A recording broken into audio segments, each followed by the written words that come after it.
जय श्री कृष्णा, जय श्री कृष्णा। सावन शिवरात्रि का त्योहार सावन महीने की कृष्ण पक्ष चतुर्दशी को मनाया जाता है। इस दिन शिव भगत व्रत रख सावन व्रत कथा का पाठ करते हैं। सावन शिवरात्रि का व्रत का सनातन धर्म में विशेष महत्व माना गया है। मान्यता है इस व्रत को करने से मनुष्य जीवन के सारे दुख दूर हो जाते हैं, भगवान शिव की विशेष कृपा प्राप्त होती है। इस साल सावन शिवरात्रि व्रत 15 जुलाई दिन शनिवार को पड़ा है।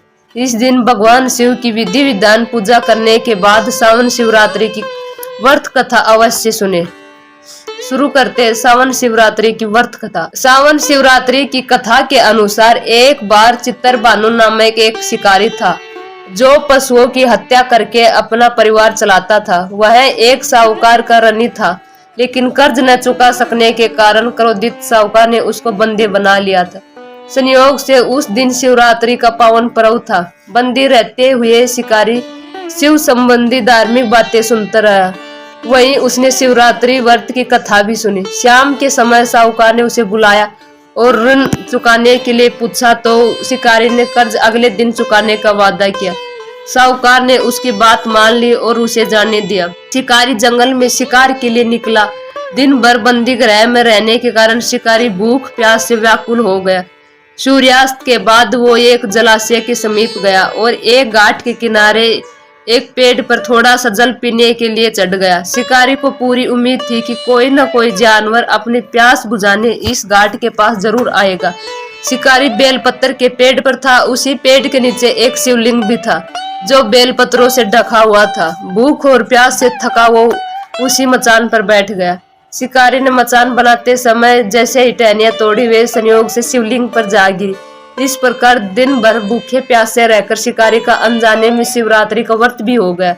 शिवलिंग पर बेल पत्थर भी चढ़ गए। इस तरह से एक पैर रात्रि बीत जाने पर एक गर्भणी मृगनी तालाब के किनारे पानी पीने के लिए पहुंची। शिकारी ने उसे देखकर धनुष पर तीर चढ़ा दिया।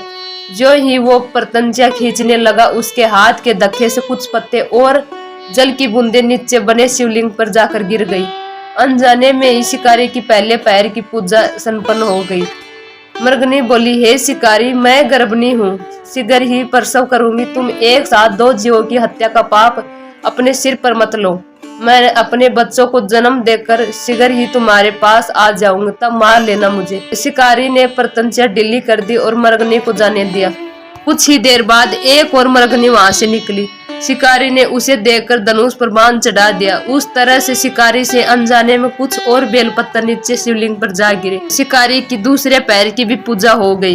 मृगनी ने विनम्रता पूर्वक शिकारी से निवेदन किया, मैं थोड़ी देर पहले ऋतु निवृत्त हुई हूँ, अपने प्रिय की खोज में भटक रही हूँ। मैं अपने पति से मिलकर शीघ्र ही वापिस आ जाऊंगी। शिकारी ने उसे भी जाने दिया। 2 शिकार खोकर शिकारी चिंता में पड़ गया था।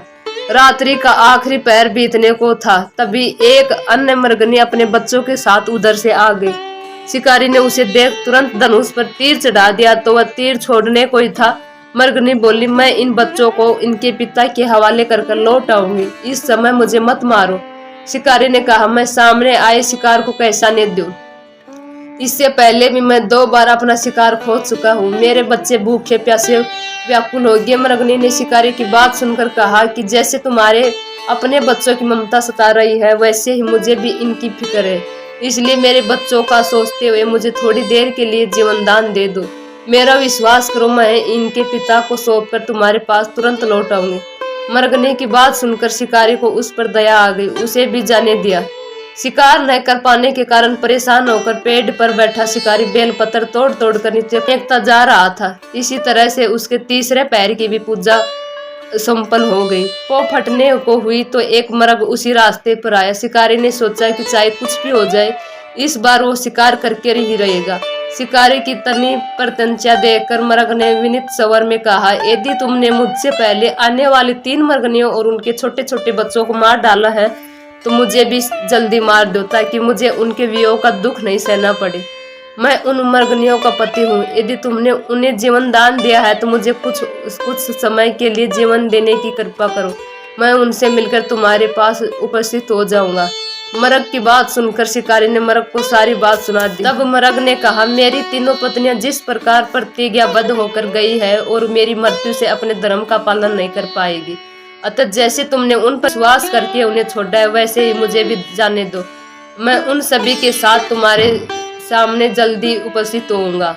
जाने अनजाने में सही उपवास, रात्रि जागरण और शिवलिंग पर बेल पत्थर चढ़ने से शिकारी का हृदय अब निर्मल हो गया। उसके हाथ से धनुष छूट गया और उसने मरग को जाने दिया। थोड़ी देर में वह मरग सपरिवार शिकारी के सामने उपस्थित हो गया, किंतु जंगली पशुओं की ऐसी सत्यता और सामूहिक प्रेम भावना देखकर शिकारी को बड़ी गहलानी महसूस हुई। उसके नेत्रों से आंसू निकलने लगे। उसने मरग परिवार को जाने दिया और अपने कठोर हृदय को जीव हिंसा से सदा के लिए हटा दिया। शिकारी के ऐसा करने पर भगवान शिव ने प्रसन्न होकर उसे अपने दर्शन दिए और उसे सुख समृद्धि का वरदान देकर नाम प्रदान किया। वही ग्रह था जिसके साथ भगवान श्री राम ने मित्रता की थी। इस प्रकार शिवरात्रि पूजन पौराणिक व्रत कथा समाप्त हुई। ओम नमः पार्वती, हर हर महादेव, जय हो। आपको वीडियो कैसी लगी? अच्छी लगी हो तो लाइक करें, कमेंट बॉक्स में हर हर महादेव जरूर लिखें। चैनल पर नए हो तो चैनल को सब्सक्राइब करें।